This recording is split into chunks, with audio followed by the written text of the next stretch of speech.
Hello teachers, welcome to Zeta Ed. आज हम एक ऐसा टॉपिक डिस्कस करेंगे जो बच्चों के फिज़िक्स के कंसेप्ट का फाउंडेशन बनेगा। ये एक सिंपल सा टॉपिक है जो हर जगह प्रॉब्लम सॉल्विंग में यूज़ होता है। इसका नाम है स्पीड। अब इस स्पीड टॉपिक को हम स्टूडेंट को कैसे पढ़ाएं जिससे बच्चा क्यूरियस हो सके और उसका एसेंस ग्रास्प कर सके, उसकी कंसेप्चुअल अंडरस्टैंडिंग डेवलप हो और वो खुद से ही प्रॉब्लम सॉल्व कर सके। अगर हम बच्चे को डायरेक्टली फार्मूला बता देते हैं तो शायद उसके लिए चीज़ें एब्स्ट्रैक्ट हो, वो रिलेट ना कर सके। पर हम अगर उससे कुछ क्वेश्चंस पूछें और उसको कुछ एक्टिविटीज़ कराएं जिससे वो स्पीड फास्ट या स्लो है उसका फ़र्क समझ सके और खुद ही फार्मूला डिराइव कर सके, तो शायद वो बेहतर समझ पाएगा इस कंसेप्ट को और ज़्यादा दिन तक याद रख पाएगा। तो इसको स्टार्ट करने के लिए हम एक लेसन प्लान बनाए हैं जिसमें हम उस कोशिश करेंगे कि रियल लाइफ एग्जांपल्स के साथ कुछ एक्टिविटीज़ के साथ वो स्पीड को बेहतर समझ सके।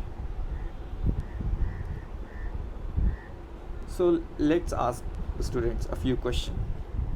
व्हाट मूव्स फास्टर, एरोप्लेन या कार? ज़्यादा तेज़ क्या चलती है, एरोप्लेन चलती है या कार चलती है? बच्चे बताएंगे एरोप्लेन।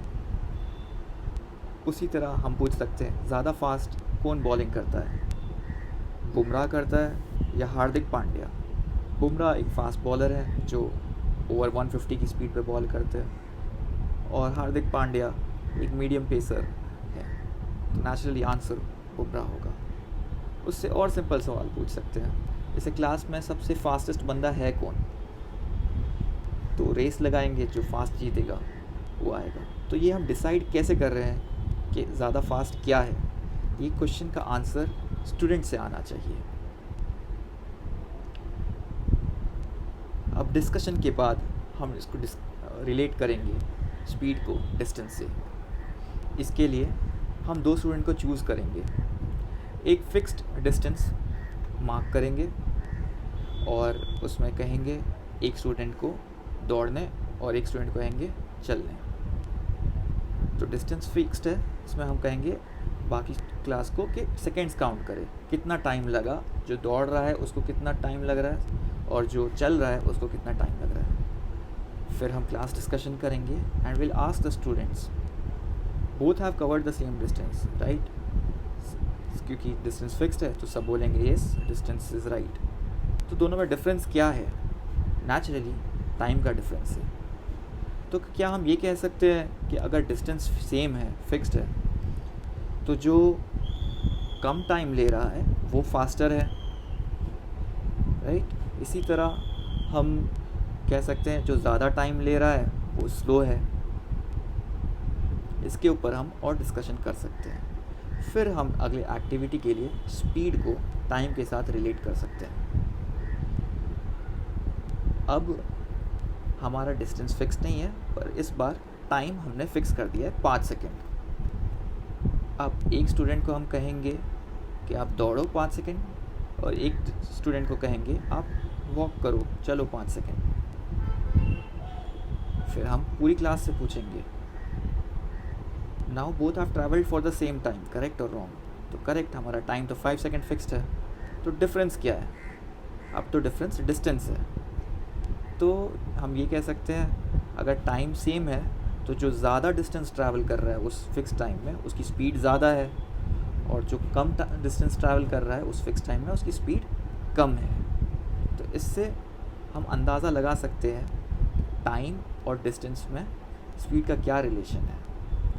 अब हम उसको बता सकते हैं कि अगर स्पीड हमारी ज़्यादा तब होगी जब हम डिस्टेंस ज़्यादा कवर करते हैं, यानी speed is proportional to distance, और speed is inversely proportional to time, यानी अगर हमारा टाइम ज़्यादा है तो हमारी स्पीड कम है।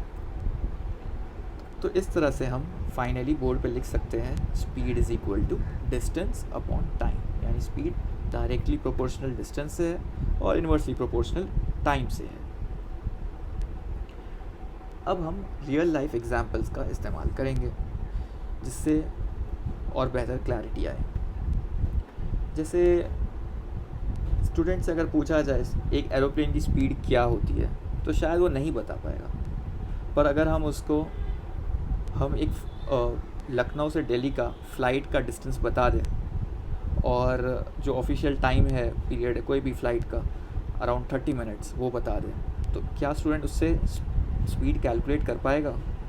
यस, उसके पास डिस्टेंस है और उसके पास टाइम भी है, तो वो बता पाएगा कि speed is distance by time, और इस तरह से वो डिवाइड करके अपना आंसर निकाल पाएगा। इसी तरह हम और क्वेश्चन पूछ सकते हैं कि अगर आपकी को लखनऊ से दिल्ली जाना है और इस बार आप कार से जा रहे हो और डिस्टेंस आपका 510 किलोमीटर है और आपकी गाड़ी का स्पीड 60 किलोमीटर पर आ रहा है, तो कितना टाइम लगेगा? तो वो स्टूडेंट कैलकुलेट कर पाएगा कि कितना टाइम लग रहा है। फिर हम इसी तरह एक और एग्जांपल ले सकते हैं क्रिकेट का। कितना टाइम लगेगा? How much time does a batsman have when Hardik Pandya balls? अगर हार्दिक पांड्या की स्पीड है 120 किलोमीटर पर आर और पिच का डिस्टेंस है 17.5 मीटर, तो वो कितना टाइम उसको रिएक्ट करने के लिए लगता है अपना शॉट मारने के लिए एक बैट्समैन को, हम वो भी कैलकुलेट कर सकते हैं। ये प्रॉब्लम्स को सॉल्व करने के लिए टीचर असिस्ट कर सकते हैं और इसी तरह और नए क्रिएटिव प्रॉब्लम्स दे सकते हैं जिससे स्टूडेंट एक्चुअली ग्रास्प कर सके कंसेप्ट को। Thank you.